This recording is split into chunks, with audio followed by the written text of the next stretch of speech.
اعوذ باللہ من الشیطان الرجیم بسم اللہ الرحمن الرحیم لا يحب اللہ الجہر بالسوء من القول الا من ظلم وکان اللہ سمیعا علیما۔ السلام علیکم ناظرین، چھٹے پارے کا خلاصہ لے کر ہم آپ کی خدمت میں حاضر ہیں۔ سورہ نساء جاری ہے۔ اس میں مسلمانوں کو چند اہم اخلاقی تعلیمات دیتے ہوئے فرمایا گیا کہ تم کسی بددیانت کی حمایت صرف اس وجہ سے نہ کرو کہ اس سے تمہارا کسی قسم کا تعلق ہے، کیونکہ تم یہاں اس کی حمایت اور وکالت کر لو گے لیکن آخرت میں یہ ممکن نہیں ہوگا۔ چھپ چھپ کر کانا پھوسی کرنا اچھی بات نہیں ہے، البتہ اس کا مقصد صدقہ و خیرات یا کسی نیک کام کی تلقین کرنا یا لوگوں کے معاملات میں اصلاح کرنا ہو تو اچھی بات ہے۔ انصاف کے لمبردار اور خدا واسطے کے گواہ بنو، خواہ تمہارے انصاف اور تمہاری گواہی کی زد خود تمہاری اپنی ذات یا تمہارے والدین اور رشتہ داروں پر ہی کیوں نہ پڑتی ہو۔ شرک کو سخت ترین جرم قرار دیتے ہوئے فرمایا گیا کہ اللہ کے ہاں ہر جرم کی معافی ہو سکتی ہے لیکن شرک کی بخشش نہیں ہے۔ یہ بھی بتایا گیا کہ جنت میں داخلہ نیک کام کرنے والی ہر عورت اور ہر مرد کو ملے گا۔ جنت میں داخلہ نیک کام کرنے والی ہر عورت اور ہر مرد کو ملے گا، لیکن شرط یہ ہے کہ وہ مومن ہوں۔ نماز کے لیے کسمساتے ہوئے اٹھنے اور محض دکھاوے کے لیے نماز پڑھنے کو منافق کی علامت بتایا گیا ہے۔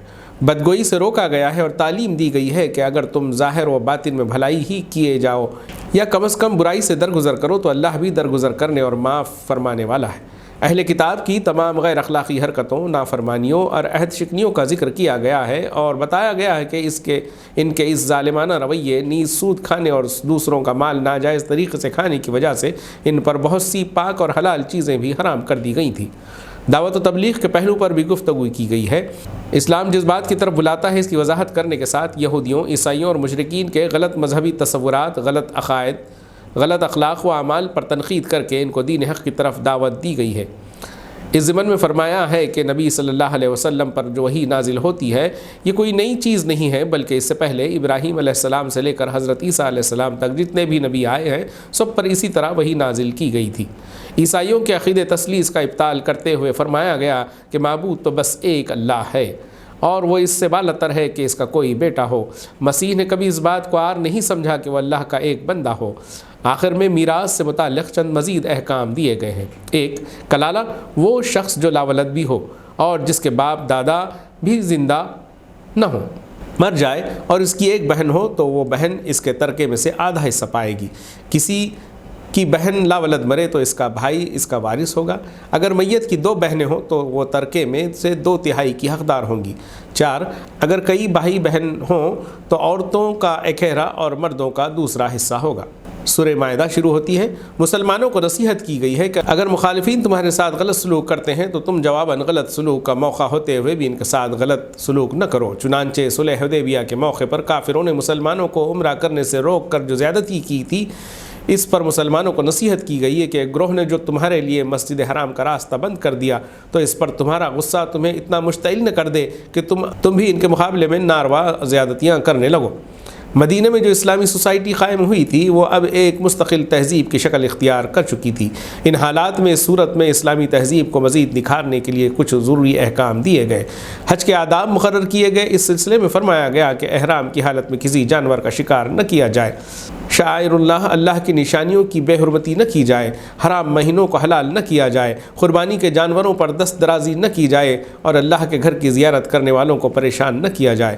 کھانے پینے کی چیزوں میں حرام و حلال کے قطعی حدود قائم کرتے ہوئے فرمایا کہ یہ چیزیں حرام کر دی گئی ہیں: مردار جانور، خون، سور کا گوشت، وہ جانور جو اللہ کے سوا کسی اور کے نام پر ذبح کیا گیا ہو، وہ جانور جو گلا گھونٹ کر یا چوٹ کھا کر یا بلندی سے گر کر یا کمتر کھا کر مرا ہوا ہو، سوائے اس کے کہ جس زندہ پا کر ذبح کر لیا گیا ہو، وہ جانور بھی حرام کر دیا گیا جو کسی آستانے پر ذبح کیا گیا ہو۔ جو چیزیں حلال کی گئی ہیں ان کی تفصیل بتائی گئی ہے۔ ہر پاک چیز حلال کر دی گئی ہے، سدھائے ہوئے شکاری جانور جس جانور کو پکڑ لے اسے حلال کر دیا گیا، لیکن شرط یہ ہے کہ اس پر اللہ کا نام لے لیا جائے۔ دور جاہلیت کی خود ساختہ پابندیوں کو ختم کر دیا گیا، چنانچہ فرمایا گیا کہ تمہارے لیے ناجائز ہے کہ پانسوں کے ذریعے سے اپنی قسمت معلوم کرو۔ اس حکم کے ذریعے مشرکانہ طریقے سے فعال نکالنے، توہم پرستی کی بنیاد پر فعال نکالنے اور جوئے کی قسم کے وہ سارے کھیل اور کام حرام قرار دیے گئے جن میں چیزوں کی تقسیم اتفاقات کی بنیاد پر کی جائے، مثلا لاٹری۔ اہل کتاب یہود و نصارہ کا کھانا حلال کر دیا گیا، اسی طرح اہل کتاب کی عورتوں سے نکاح کو حلال کر دیا گیا۔ نماز کے لیے وضو کو ضروری قرار دیا گیا اور فرمایا گیا کہ منہ دھویا جائے، کوہنیوں تک ہاتھ دھوئے جائیں اور سر کا مسح کیا جائے اور ٹخنوں تک پیر دھوئے جائیں، یہ وضو کے فرائض ہیں۔ تیمم کے سلسلے میں فرمایا گیا کہ پانی نہ ملے تو پاک مٹی لیں، اس پر ہاتھ مار کر اپنے منہ اور چہرے پر پھیر لیں۔ فرمایا گیا کہ یہ احکام تم پر زندگی کو تنگ کرنے کے لیے نہیں دیے گئے ہیں، بلکہ ان کے ذریعے سے اللہ تعالیٰ اپنی نعمتیں تم پر تمام کرنا چاہتا ہے۔ راستی پر قائم رہنے اور انصاف کی گواہی دینے کی تلقین کی گئی ہے، اور فرمایا گیا ہے کہ کسی گروہ کی دشمنی میں انصاف سے نہ پھر جانا، عدل و انصاف کا دامن ہاتھ سے نہ چھوٹنا چاہیے۔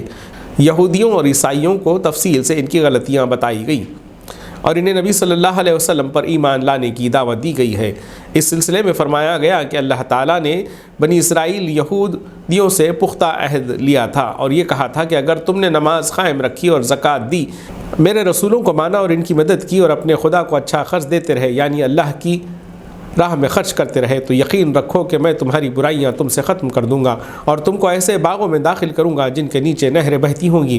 لیکن انہوں نے اپنا یہ عہد توڑ ڈالا۔ ان کے اس جرم کی سزا کے طور پر اللہ نے انہیں اپنی رحمت سے دور کر دیا اور ان کے دل سخت کر دیے۔ اسی طرح عیسائیوں سے بھی پختہ عہد لیا گیا تھا، انہوں نے حضرت عیسیٰ علیہ السلام کا مددگار ہونے کا اعلان کیا تھا، لیکن وہ بھی اپنے عہد کو بھول گئے۔ چنانچہ ان کے اس جرم کی سزا اس طرح دی گئی کہ قیامت تک کے لیے ان کے درمیان دشمنی اور آپسی بغض و نفرت کا بیج بو دیا گیا۔ اس بیان کے ذریعے دراصل مسلمانوں کو یہ نصیحت کی گئی ہے کہ وہ اللہ سے کیے ہوئے اپنے عہد کو نہ توڑیں اور یہود و نصارہ کے نقش قدم پر چل کر خود کو اسی انجام کا مستحق نہ بنائیں جس کے اہل کتاب مستحق ہوئے۔ جو لوگ اللہ اور رسول سے جنگ کرتے ہیں اور زمین میں فساد پھیلانے کی کوشش کرتے ہیں، ان کی سزا یہ بتائی گئی ہے کہ انہیں قتل کر دیا جائے یا سولی چڑھائے جائے یا ان کے ہاتھ اور پاؤں مخالف سمتوں سے کاٹ ڈالے جائیں یا وہ جلا وطن کر دیے جائیں۔ یہ دنیا کی سزا ہے، ورنہ آخرت میں اس سے بھی بڑی سزا ان کے لیے ہے۔ انسانوں کے قتل کو جرم قرار دیتے ہوئے فرمایا، جس نے کسی انسان کے خون کا بدلہ لینے میں یا زمین میں فساد پھیلانے کے سوا کسی اور وجہ سے قتل کیا، اس نے گویا تمام انسانوں کا قتل کر دیا، اور جس نے کسی کی جان بچائی، اس نے گویا تمام انسانوں کی زندگی بخش دی۔ چوری کی سزا بتائی گئی ہے کہ چور عورت ہو یا مرد، دونوں کے ہاتھ کاٹے جائیں گے۔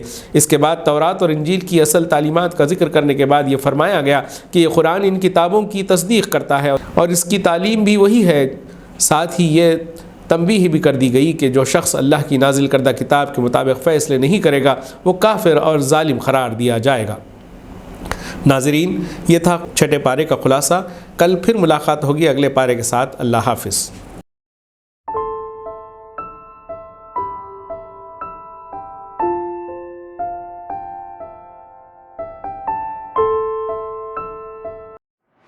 رمضان المبارک کے لیے عمدہ اور معیاری کھجوروں کا واحد مرکز فرینڈز زردہ اسٹور ناندیڑ۔ ہمارے یہاں ترکش، سعودی، ایرانی، اجوا، مڈ جول کلمی، مبروم، سوکری، کھودری، اسادوی، کیمیا، مضافاتی، ڈیلیگیٹ نور، رازانہ اور پینٹ کھجور واجبی دام پر یعنی 70 روپے سے لے کر 4000 روپے فی کلو تک کھجوریں دستیاب ہے۔ اس کے علاوہ عمدہ کوالٹی کے ڈرائی فروٹس جس میں بادام، کاجو، پستہ، کشمش اور شربت روح افزا بھی ہول سیل قیمت پر دستیاب ہے۔ مزید تفصیلات کے لیے رابطہ کریں۔ فرینڈ زردہ اسٹور خدیم مونڈا مارکیٹ ناندیڑ۔ ڈائریکٹر عبدالسلیم سوداگر قادری الکاظمی، مینیجنگ ڈائریکٹر عبدالریان سوداگر، مارکیٹنگ مینیجر افنان سوداگر۔